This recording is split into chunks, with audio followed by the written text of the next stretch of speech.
Panorama group, जो सोचता है वो करता है।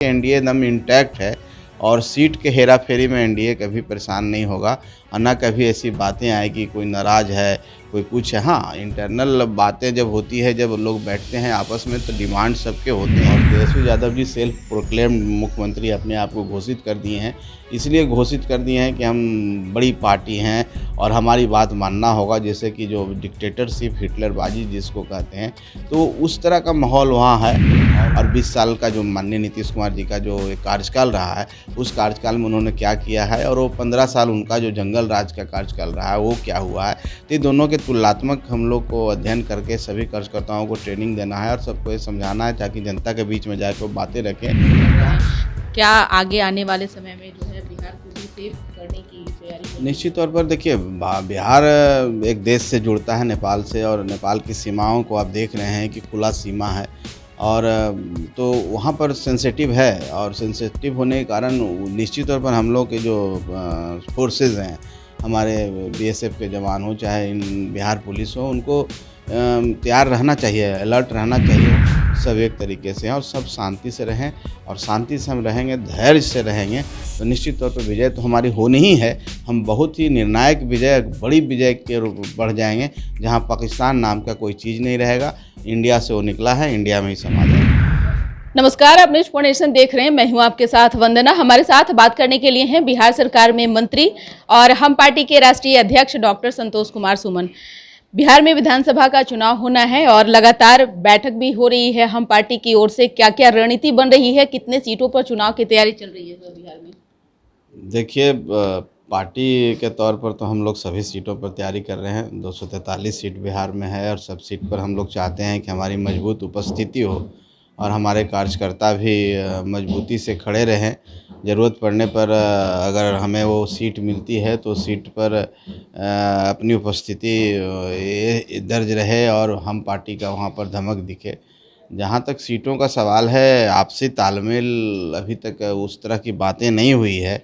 जब बातें होंगी लोगों के बीच में, हम सब घटक दल जो भी एनडीए के घटक दल हैं, और जो भी सीट मिलेगा हम समझते हैं सम्मानजनक तरीके से हम लोग एक साथ रहेंगे और सबका सम्मान का, सबके हितों की रक्षा की जाएगी। सभी कार्यकर्ताओं की भावनाओं की जो आकांक्षा है उनकी भी रक्षा की जाएगी और कहीं पर कोई दिक्कत नहीं होगा। सीट का बंटवारा बहुत आसान तरीके से होगा और हम सब मिल करके चुनाव में जाएंगे। अभी भी हम मिल के काम कर रहे हैं, चाहे वो जिला स्तरीय कार्यक्रम हो, चाहे विधानसभा प्रस्तावित कार्यक्रम हो, और भी बूथ स्तर पर भी हमारे कार्यकर्ता बैठ रहे हैं। तो हम समझते हैं कि एनडीए एकदम इंटैक्ट है और सीट के हेरा फेरी में एनडीए कभी परेशान नहीं होगा और ना कभी ऐसी बातें आएगी कोई नाराज़ है कोई कुछ है। हाँ, इंटरनल बातें जब होती है, जब लोग बैठते हैं आपस में तो डिमांड सबके होते हैं और सबके डिमांड की प्रतिपूर्ति निश्चित तौर पर नहीं होती है, लेकिन जब एक सम्मानजनक तरीके से बातें होगी तो सबका ख्याल रखा जाएगा और हम एक साथ मिल करके 25 में पुनः माननीय मुख्यमंत्री जी को, आदरणीय नीतीश कुमार जी को मुख्यमंत्री बनाएंगे और यहाँ पर एनडीए की सरकार बनेगी और विकास की जो रफ्तार है और तेज़ गति से होगी। निश्चित रूप से। लेकिन बिहार में देखा जाए तो नेता प्रतिपक्ष तेजस्वी यादव और कांग्रेस की जो बीच में उठापटक चल रही थी, इन सब के बीच लगातार उन लोग की मीटिंग चल रही है।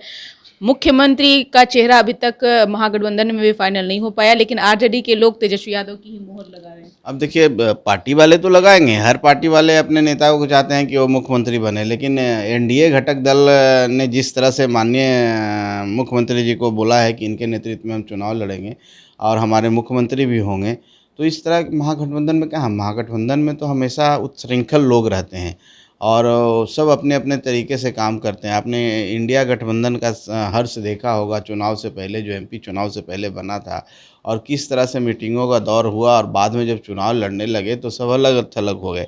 बिहार में भी मैं आपको बता देता हूं कि महागठबंधन की स्थिति उसी होगी।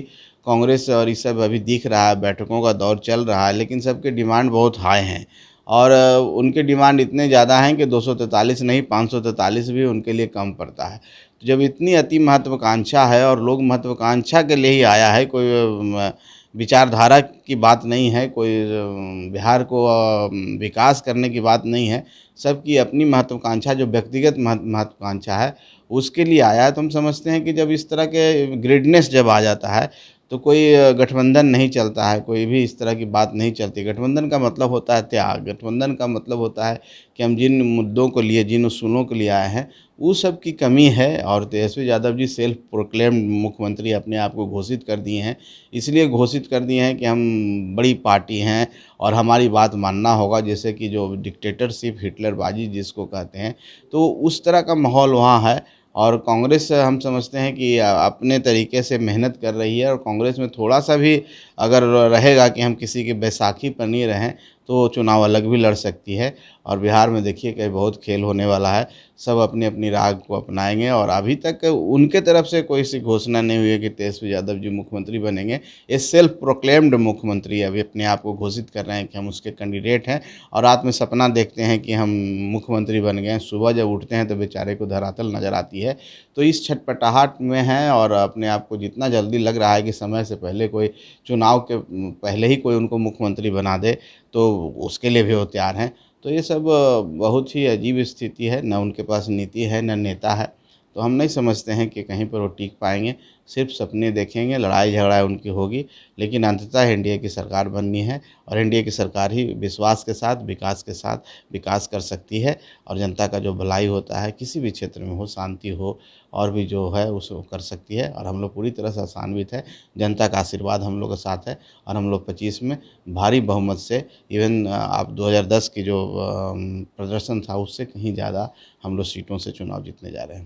एक सवाल ये भी है संतोष सुमन जी, जिस तरह से हिंदुस्तानी आवाम मोर्चा सेकुलर का बागडोर आप संभाल रहे हैं, समय समय पर जिस प्रकार से एनडीए में जो भी विश्व सूत्री का भी ले लीजिए या फिर अन्य चीज़ों का भी ले लीजिए, हम पार्टी को से बिना सहमति जताए हुए एनडीए कई फैसले ले लेते हैं बिहार में।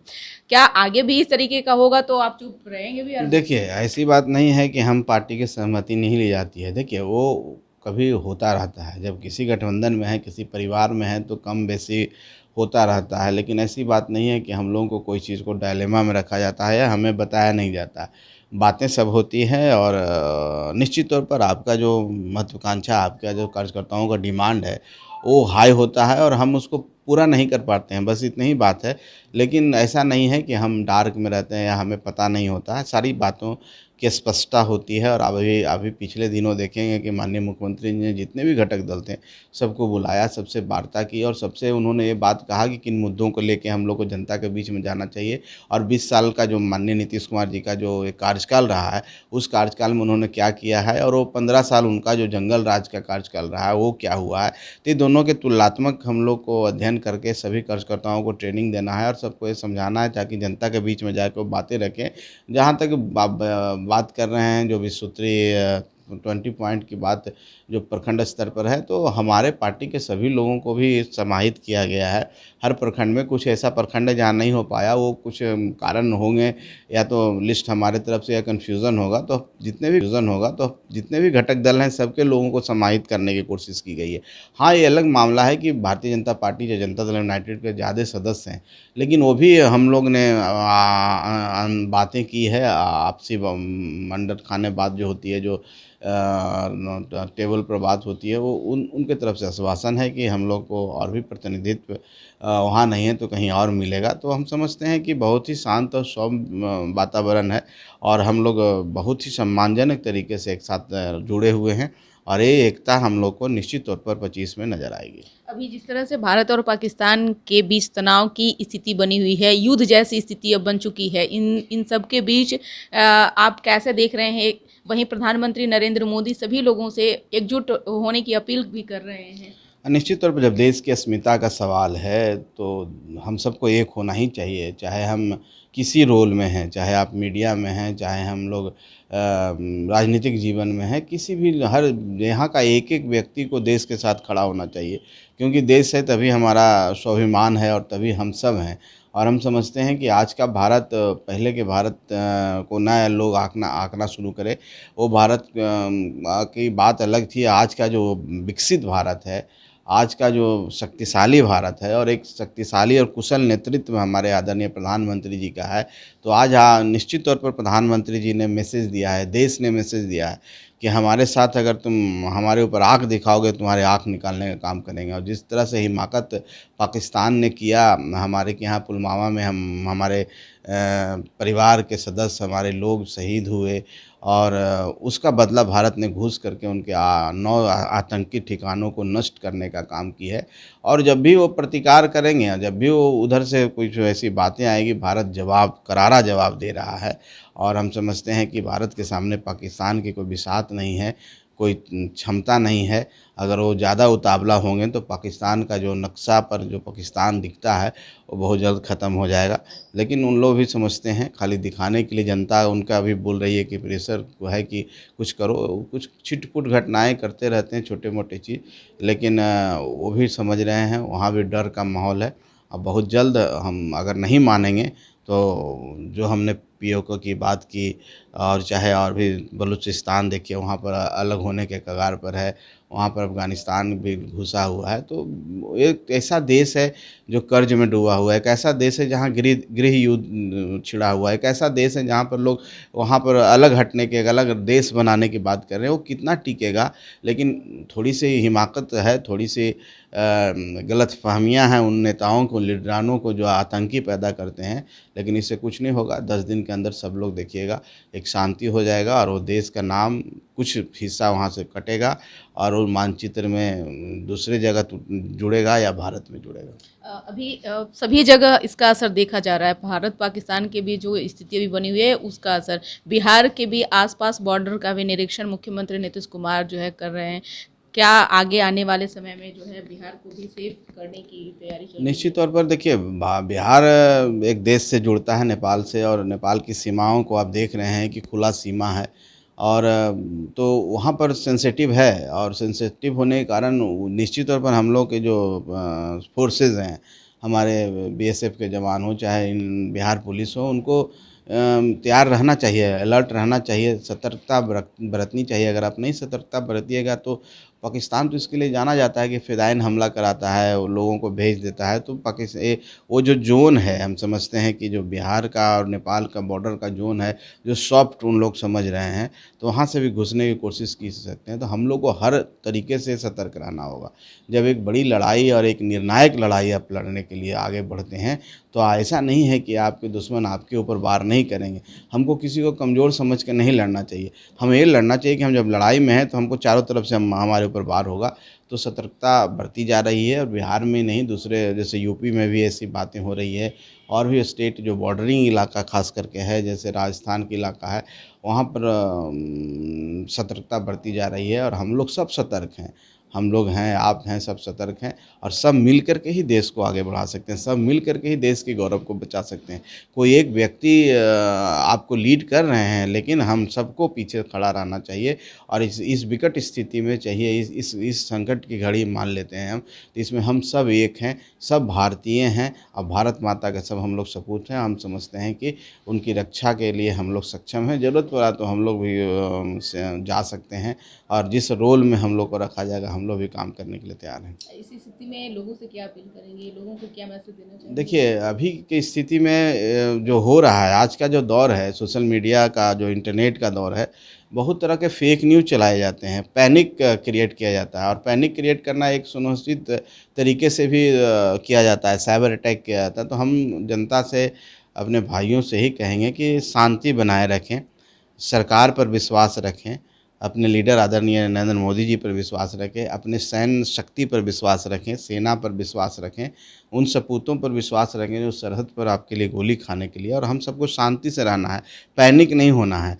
और पैनिक अगर हम हो जाएंगे, इंटरनली जो कोशिश लोग करता है कि यहाँ पर कुछ लड़ाई लड़ा जाए, हिंदू मुस्लिम मान के किया जाए ताकि गृह युद्ध जैसी स्थिति बने, तो यहाँ पर हम कमज़ोर हो सकते हैं। क्योंकि हम हर मोर्चे पर उनसे आगे हैं।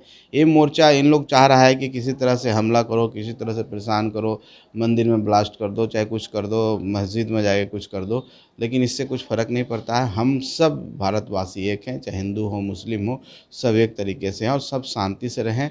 और शांति से हम रहेंगे, धैर्य से रहेंगे तो निश्चित तौर पे विजय तो हमारी होनी ही है। हम बहुत ही निर्णायक विजय, बड़ी विजय के रूप बढ़ जाएंगे, जहां पाकिस्तान नाम का कोई चीज़ नहीं रहेगा।